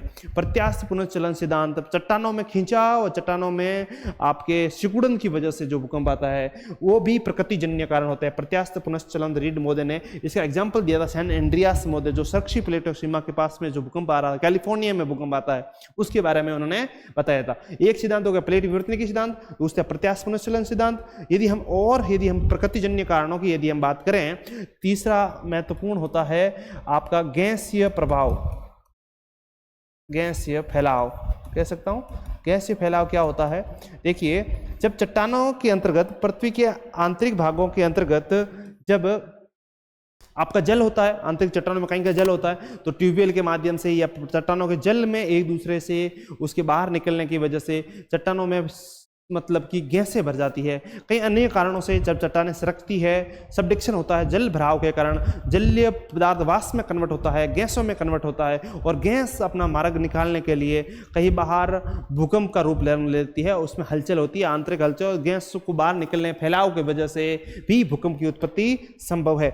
इसके साथ में ही एक महत्वपूर्ण होता है संतुलन के कारण, भू संतुलन, आइसोस्टेसी, संतुलन स्थिति के लिए भी भूकंप आता है। संतुलित स्थिति कैसे, हम अगला टॉपिक पढ़ेंगे, आपके टॉपिक है भू स्थिति, आइसोस्टेसी टॉपिक भी है। मतलब पृथ्वी जो घूम रही है, पृथ्वी पर जो घूमती हुई पृथ्वी पर पर्वत है, पठार है, मैदान है, झील है, वो सब साम्य अवस्था के अंतर्गत है। कैसी अवस्था में, एक संतुलित अवस्था के अंतर्गत अपना भाव को संतुलित बनाए हुए है, लेकिन उसमें कुछ बदलाव हो, फेरबदल हो, कुछ परिवर्तन हो, उस परिवर्तन की वजह से उसमें अविषमताएं फैल जाती है, अविषमता की स्थिति उत्पन्न हो जाती है। जब विषमता की उत्पत्ति होती है, विषमता की स्थिति बनती है, तब प्रकृति अपने हिसाब से पृथ्वी अपने आप में सम स्थिति लाने का प्रयास करती है। तो सम स्थिति लाने के प्रयास के अंतर्गत पुनः भूकंप उत्पन्न होने की संभावना रहती है। और ये सम स्थिति या विषम स्थिति मानव जनित और प्रकृति जनित दोनों हो सकती है, प्रकृति जनित और मानव जनित दोनों हो सकती है। हमने क्या कहा, कंसेप्ट समझ में आया क्या, नहीं आया गुरुजी, टाइम काफ़ी हो रहा है, लंबी हो रही है क्लास, और बाद में आप इस टाइप से बातें कर रहे हो। संतुलन की स्थिति क्या होती है, देखो पहले तो संतुलन की स्थिति समझो। संतुलन की स्थिति ये होती है जब पृथ्वी है, पृथ्वी पर जो पर्वत है, पठार है, मैदान है, कहीं समुद्र है, समुद्र के अंदर इतना भारी पानी है, तो सबकी वर्तमान में स्थिति जो है वो संतुलित अवस्था में अपने अपने सिस्टमेटिक ढंग से अरेंजमेंट किए हुए हैं। लेकिन कई बार पृथ्वी की आंतरिक हलचल की वजह से या फिर मानव के द्वारा प्रकृति पर, पर्यावरण पर या पृथ्वी के भूपृष्ठ वाले भाग में कुछ विषमताएं उत्पन्न कर दी जाती है। विषमताएं उत्पन्न कैसे की जाती है, जैसे मानो कि प्रकृतिजन्य कारण क्या, जैसे ज्वालामुखी विस्फोट हुआ, ज्वालामुखी विस्फोट होने की जैसे बहुत ज्यादा मैग्मा धरातल के ऊपर वाले भाग पे एक पर जमा हो गया, मैग्मा जमा होने की वजह से फिर एक भाग लावा के रूप में बाहर आया, तो वो प्रकृति विषमताएं उत्पन्न कर दी, उसको वापस प्रकृति अपने हिसाब से संतुलन बैठाती है। उस संतुलन की स्थिति के लिए क्या होता है, फिर संतुलन बैठाएगी तो फिर भूकंप आएगा, तो क्या होगा, कंपन उत्पन्न होगा। ठीक वैसे मानव क्या करता है, मानव डेवलपमेंट के नाम पर बहुत सारी क्रियाएं करता है। जैसे मानव क्या कर रहा है, मानव बांध बना रहा है, बहुत बड़ा पानी चल रहा है, नदी चल रही है, नदी के ऊपर बांध बना रहा है, बांध बनाएगा तो पानी इकट्ठा करेगा, पानी जब धरातल पर इकट्ठा होगा तो एक सतह पर बाहर बढ़ेगा, तो प्रकृति अपने आप को साम्य अवस्था लाने का प्रयास करेगी, पुनः संतुलित अवस्था में लाने का प्रयास करेगी। जैसे ही प्रकृति संतुलित अवस्था में लाने का प्रयास करेगी तो वहां भूकंप उत्पन्न हो जाएगा। तो ठीक ऐसा ही उदाहरण आपके सामने है, जैसे अभी बताएंगे कि मानव जनित कारणों के अंदर कोयना नदी पर क्या किया था, महाराष्ट्र के अंतर्गत है, कोयना नदी पर बांध का निर्माण किया था। बांध के निर्माण करने से 1967 के अंतर्गत क्या आया था, भूकंप आया था कोयना के अंतर्गत। जो भूकंप प्रभावित क्षेत्र नहीं है, हम अभी बात करेंगे भूकंप प्रभावित क्षेत्र कौन कौन से हैं, लेकिन जो भूकंप प्रभावित क्षेत्र नहीं है फिर भी वहां पर क्या हुआ, भूकंप आया, वो जिसका क्या कारण था, वो कोयना पर बांध बनाने के संतुलन की वजह से इसका कारण रहा है। इसी प्रकार से जैसे डेवलपमेंट करते हैं तो और सारी बिल्डिंग्स बनाते हैं और निर्माण करते हैं, जैसे खनन खुदाई करते हैं, खान की खुदाई करेंगे तो एक भार को हम अलग से वहां से निकाल देते हैं, दूसरी जगह शिफ्ट करते हैं, तो वहां से क्षेत्र खाली होता है, हल्का होता है, तो प्रकृति वापस उसको वापस ठीक करने, संतुलन की स्थिति बनाने के लिए फिर से कुछ परिवर्तन होता है, परिवर्तन होने के समय फिर भूकंप आता है, जो खनन एरिया के अंतर्गत हो सकता है। इसी प्रकार जहां बांध का निर्माण हो वहां हो सकता है। इसी प्रकार जो आपके सबसे हल्के या संवेदनशील क्षेत्र हैं, जैसे हिमालय क्षेत्र है, हिमालय क्षेत्र के अंतर्गत आप हिमाचल प्रदेश, उत्तराखंड के अंतर्गत देखते हैं, वहां पर सड़कों का निर्माण हो रहा है, सड़कों का बड़ी बड़ी बिल्डिंग्स का निर्माण हो रहा है, लेकिन वो तो हल्के संवेदनशील इलाके हैं और उस क्षेत्र के अंतर्गत बिल्डिंग्स बनाएंगे तो भू संतुलन बिगड़ेगा, वहां के परिदृश्यों के संतुलन बिगड़ेगा, संतुलन बिगड़ेगा तो भूकंप आएगा। और जब भूकंप आता है तो जो पहाड़ है, पर्वत है, वो हल्के प्रकृति के बने हुए, तो उसका फिर वो पहाड़ टूट कर नीचे गिरेगा, टूट के तो उसको भूस्खलन बोलते हैं। समुद्र के अंदर यदि भूकंप आ जाए, समुद्र के अंदर भूकंप का विस्फोट हो जाए, तो समुद्र के अंदर भूकंप विस्फोट होगा तो उसमें समुद्री तरंगें उत्पन्न होगी, उसे सुनामी बोला जाता है। कई बार आता है सुनामी, क्या है सुनामी, भूकंपीय तरंग है क्या, सुनामी तरंग है? सुनामी भूकंपीय तरंग नहीं है, वो भूकंप की वजह से है, भूकंप की वजह से समुद्र के अंदर तरंगों में क्या होता है, उसमें उतार होता है, उसे सुनामी आते हैं। इसका सबसे बेहतरीन एग्जांपल है 2004 के अंदर भूकंप सुनामी आई थी, बहुत भयंकर रूप से त्राहिमाम मचाया था। उसका एक कारण और भी था, ब्रह्मन प्लेट होती है, ब्रह्मा प्लेट है, अभी बताया था, Brahma plate Indo Australian plate से टकरा गई थी, जिसके टकराने की वजह से समुद्र के अंदर ज्वार उत्पन्न हो गया था, भूकंपीय तरंगे उत्पन्न हो गई थी, सुनामी आई थी, और सुनामी से बहुत ज्यादा प्रभावित भारतीय क्षेत्र, तट क्षेत्रों को प्रभावित किया था। तो इस प्रकार से भूकंप संतुलन की स्थिति के रूप में भी आता है।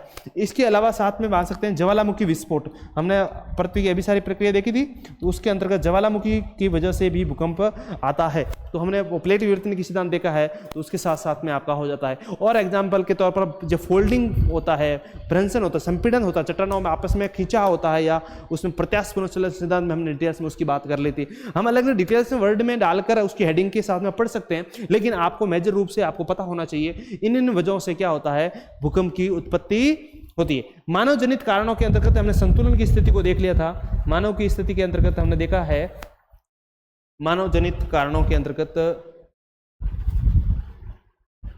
बात कर रहे थे। मानव जनित कारणों के अंतर्गत, मानव जनित कारणों के अंतर्गत एक तो हो गया संतुलन स्थिति, जैसे खनन कर रहा है मानव क्या कर रहा है, खनन कर रहा है, तो संतुलन स्थिति बिगड़ेगी। इसी प्रकार मानव बांध का निर्माण कर रहा है तो भी होगा। इसी प्रकार परमाणु विस्फोट यदि मानव करे, परमाणु विस्फोट करता है, आपने देखा होगा जैसलमेर के अंदर परमाणु विस्फोट हुआ था, तो मतलब कंपन उत्पन्न हुआ था और बहुत सारे क्षेत्रों में भूकंप के महसूस किए गए थे। परमाणु विस्फोट की वजह से भी क्या होता है, भूकंप आता है। इस प्रकार से मानव के द्वारा प्लेटें भूकंप उत्पन्न होता है, प्रकृतिजन्य कारणों से भी भूकंप उत्पन्न होता है। तो हमने अभी तक क्या पढ़ लिया है, अब एक बार के लिए पुनः थोड़ा सा देख लें, अब तक हमने क्या पढ़ लिया है। अभी तक आप यदि इस चैनल को देख रहे हो, क्लास को ले रहे हो, आपको पसंद आ रही है, आपको समझ, अभी तक यदि इस चैनल को सब्सक्राइब नहीं किया है तो एक बार इस चैनल को सब्सक्राइब कर लीजिए, लाइक कर दीजिए और ज़्यादा से ज़्यादा शेयर कीजिए, क्योंकि इस क्लास के पढ़ने के बाद में मुझे नहीं लगता कोई भी क्वेश्चन आपके इस टॉपिक से बाहर जाने वाला है। इतने आराम से, इतने ईजी वे से हम पढ़ रहे हैं, 1 घंटे प्लस क्लास हो चुकी है। देखिए, हमने विश्व मानचित्रण के माध्यम से भूकंप के वितरण को देख लिया है, भूकंप प्रकृतिजन्य मानवजनित कारणों को देख लिया है। अब भूकंप के प्रभाव को देख लेते हैं, फिर भूकंपीय घटनाओं के बारे में थोड़ी सी बात कर लेते हैं और फिर हम क्लास को कंटिन्यू फॉर्म में जल्दी जल्दी खत्म करते हैं। यदि हम यहीं से बात कर लें, आपकी भूकंप के सकारात्मक प्रभाव क्या होते हैं। सर, भूकंप तो आपदा के रूप में है, भूकंप आता है तो नुकसान पहुंचता है। आप सकारात्मक, पहले सकारात्मक वाली बातें कर दें, पॉजिटिव बात करें, फिर नेगेटिव बात भी कर लेंगे। पॉजिटिव बात यह होती है, जब भूकंप आता है तो भूकंप आने की वजह से पृथ्वी की आंतरिक संरचना को समझने में सबसे महत्वपूर्ण साबित होता है। इसीलिए सिस्मोलॉजिस्ट होते हैं जो सिस्मोलॉजी का अध्ययन करते हैं, या जो भूगर्भिक शास्त्री होते हैं, भूगर्भ को अध्ययन करने वाले लोग होते हैं, चट्टानों के बारे में अध्ययन करने वाले लोग होते हैं, उनके लिए भूकंप एक अवसर होता है। उनके अवसर कैसे कि भूकंपीय जब तरंगे आती है तो तरंगों के बारे में अध्ययन करके पृथ्वी की आंतरिक संरचना को समझने में हमारा सबसे महत्वपूर्ण जो शस्त्र है, जो सबसे महत्वपूर्ण यंत्र है, वो महत्वपूर्ण भूमिका निभाता है। इसीलिए भूकंप का पॉजिटिव इंपैक्ट यह है कि हम पृथ्वी की आंतरिक संरचना को समझने में हमारी मदद करता है। दूसरा, जब भूकंप आता है तो भूकंप आने की वजह से पृथ्वी की आंतरिक संतुलन स्थिति बनती है, पृथ्वी की संतुलित स्थिति बनती है। इसकी वजह से बहुत सारे स्थानों पर कंपन की वजह से चट्टानों के अंदर भ्रंश या चटकन उत्पन्न होती है।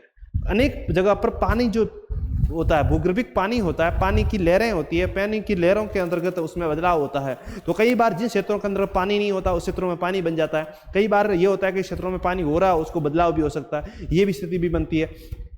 इसके अलावा भूकंप होने से कई बार झरनों का निर्माण हो जाता है, मिट्टी झरना। जैसे आपके गुजरात के भुज के अंतर्गत जो 26 जनवरी 2001 को भूकंप आया था, और भुज जो जामनगर से थोड़ा सा 14-15 किलोमीटर दूर है, उसके सेंटर पर भुज सेंटर था, एपी सेंटर वहाँ था, जो सेंटर जो भूकंप केंद्र भुज के केंद्र में था।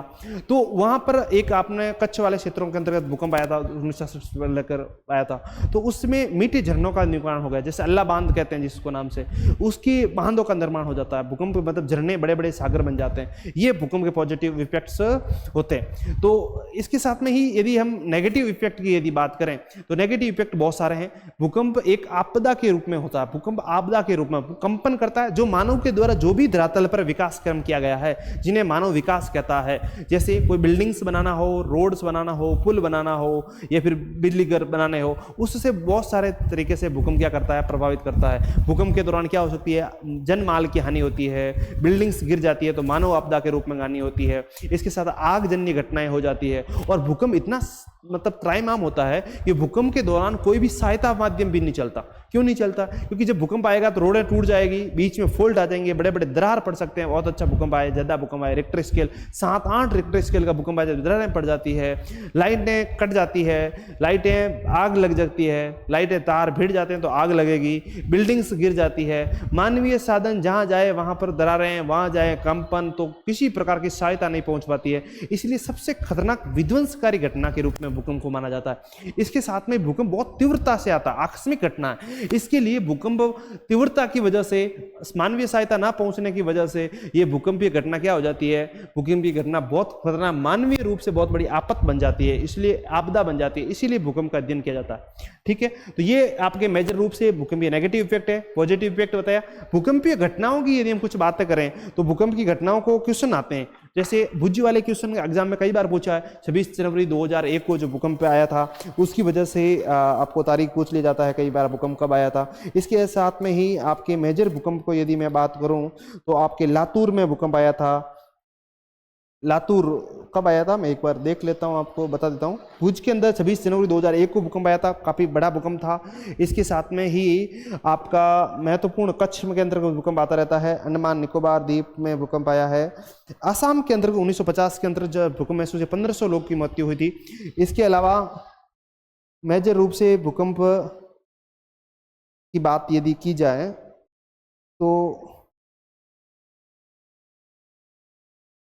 यही मेजर भूकंप है। ज़्यादा नेपाल के अंदर ये काफ़ी भूकंप आए हैं, इसके दृष्टिकोण के हिसाब से देखा है। महत्वपूर्ण जो क्वेश्चन बनता है, सबसे महत्वपूर्ण वाला भूकंप क्वेश्चन, एक कोयना बांध 11 दिसंबर 1967 के अंतर्गत आया, ये क्वेश्चन भी बनता है। एक भुज वाला जो क्वेश्चन है वो महत्वपूर्ण रूप से क्वेश्चन बनता है, ये आप थोड़ा सा ध्यान रख लेना।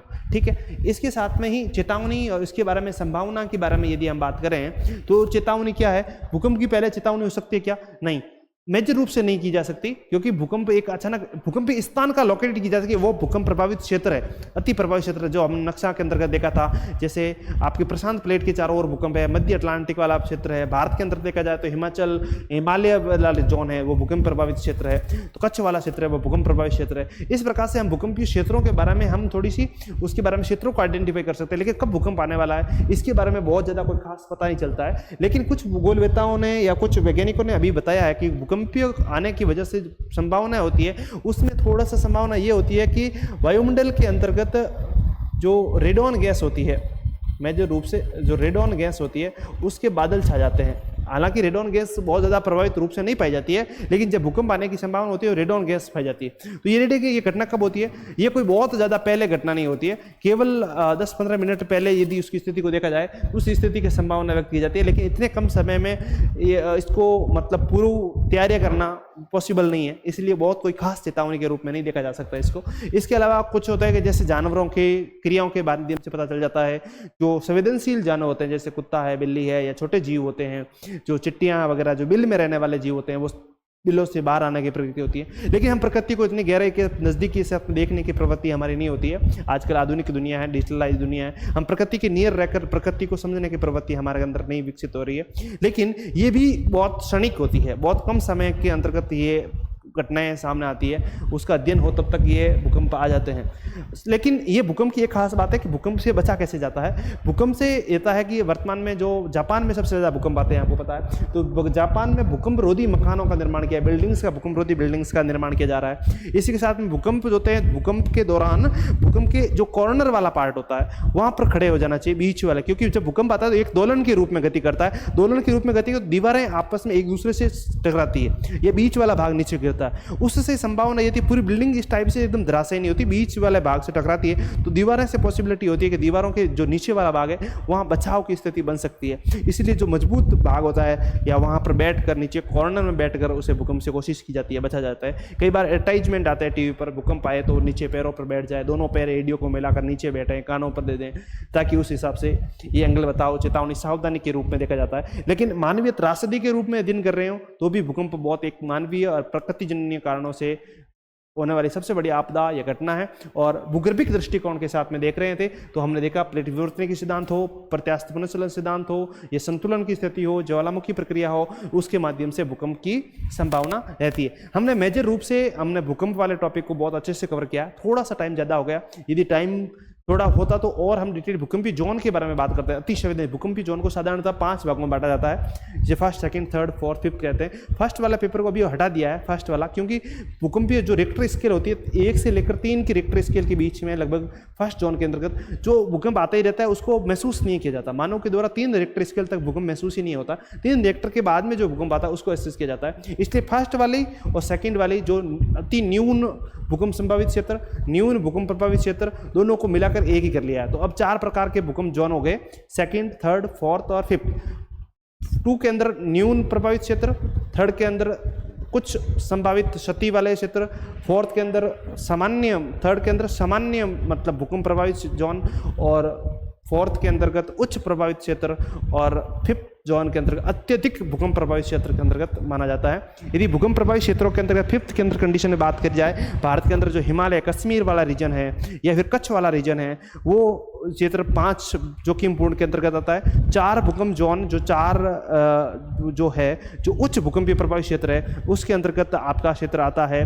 दिल्ली वाला क्षेत्र है, या हरियाणा के कुछ भाग है, असम बिहार के कुछ मैदानी क्षेत्रों के अंतर्गत है, या तटीय कुछ क्षेत्रों भागों के अंतर्गत भूकंप आता है। 4 भूकंप है। सामान्य भूकंप या न्यून 2 या 3 के अंतर्गत भूकंप माना जाए, सामान्य भूकंप है, कम जोखिम वाला भाग है, तो प्रायद्वीपीय पहाड़ वाला भाग है। ये 4 सामान्य से उच्च भूकंप यदि है तो पश्चिमी राजस्थान मरुस्थल वाला जो भाग है वहां पर भूकंप आने की संभावना रहती है। इस प्रकार से भूकंपी जोन के अंतर्गत बांटा गया है। यदि हम इन सभी दृष्टिकोण के साथ में देखें तो भूकंप वाला टॉपिक आपका बहुत अच्छे से कवरअप हो जाता है। तो एक बार आप रिवीजन कर लेना कि भूकंप किसे कहते हैं। भूकंप के अंदर हमने पढ़ लिया था कि भूकंप किसे कहते हैं, इसकी पृष्ठभूमि के बारे में बात की थी कि इसकी पृष्ठभूमि बैकग्राउंड क्या है, वो स्थलाकृतियों के रूप में देखा था। आकस्मिक गति जो बल होता है उसमें भूकंप और ज्वालामुखी प्रक्रिया होती है, इसलिए भूकंप को पढ़ा जाता है।